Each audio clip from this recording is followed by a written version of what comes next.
Hi, I'm Chen Tong. Now I want to give a presentation of Luzin theorem. In this video, first I will introduce Luzin theorem. After that, I will give a proof of Luzin theorem.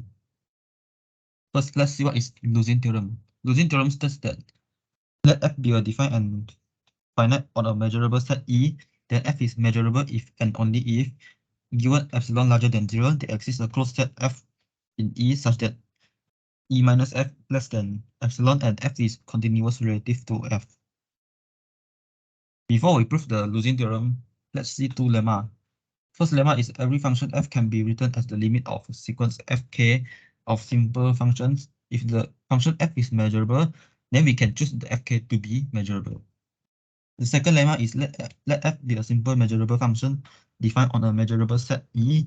Then given epsilon larger than 0, there is a closed set f in E such that E minus f less than epsilon and f is continuous relative to f. First, we prove this direction. Okay, first we have f is measurable. So by first lemma, f can be written as the limit of sequence fk of simple function, and f is measurable, so we can choose fk to be measurable. Now by lemma 2, for each fk, fk here fk is a simple measurable function defined on a measurable set E. Then given epsilon larger than 0, there is a closed subset fk. This is for each k. There is a closed subset fk such that E minus fk less than epsilon over 2k plus 1 and fk is continuous relative to fk. Now we consider two cases. First case is the measure of E is finite. Now we want to apply Egorov theorem. Egorov theorem states that suppose that fk is a sequence of measurable functions that converge almost everywhere in a set E of finite measurable to a finite limit f. Then given epsilon larger than 0, there is a closed subset f of E such that E minus f less than epsilon and fk, this one fk, converge uniformly to f on f. So by this Egorov theorem, there is a closed f naught. This f we choose to be f naught in E with this one less than, we set epsilon to epsilon over 2 such that fk converge uniformly to f on f naught. Then we let this one f to be the intersection of this.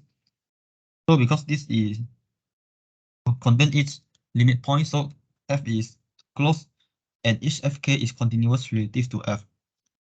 So and fk converge uniformly to f on f. Now we see the third lemma is let fk be a sequence of functions that define on E that they are continuous in E relative to E that converge uniformly on E and that converge uniformly to E to a finite f, then f is continuous in E relative to E. So by this lemma, we can see that f is continuous relative to f, big F. So another hand, another side we have E minus f less than this one, less than the sum of this is less than epsilon over 2, and this sum is epsilon.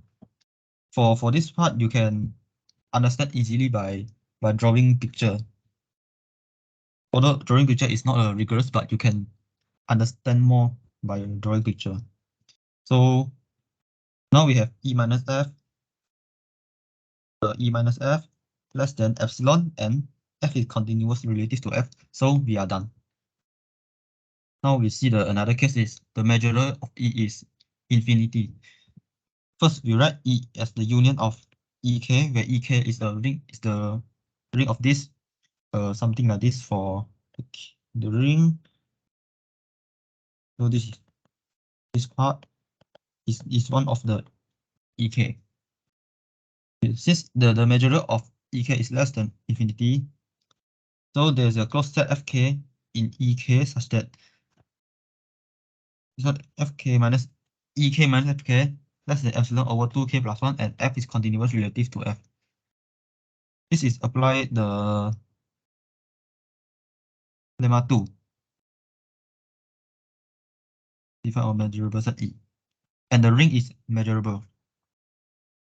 So we can apply that lemma. Now we let F be the union of Fk. Then we have this one, and this one is the sum of this, sum of all k. So this is epsilon, less than epsilon. And also F is continuous relative to F. This is also from here. Okay, since Fk, if Fk intersect with Fl not equal to empty set, then K is not equal to L, then F is closed. Okay, I can give a counter example that if F intersect Fl,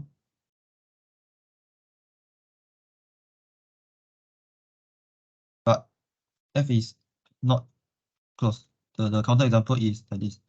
The intersect of 1 over K and 1. The intersect of 1 from K equal 1 to infinity is equal to like this. So this is not closed. The condition that we can guarantee that this is closed is the intersect must be empty set. So F is continuous relative to E, and we are done. Here means F is closed, then this contain the limit point, so F is continuous relative to E. And also E minus F less than epsilon, so we are done. Okay. Now we see the another direction, this direction. For any K be a natural number, let Fk be a closed set in E such that E minus Fk less than 1 over K and F is continuous relative to Fk. Okay, now we let H be the union of Fk, then obviously the H is the subset of E, and the set Z equals to E minus H as measure 0. Now we consider this set. This E, because we can see that from here we have E Z minus, here is an intuitive idea, E minus H.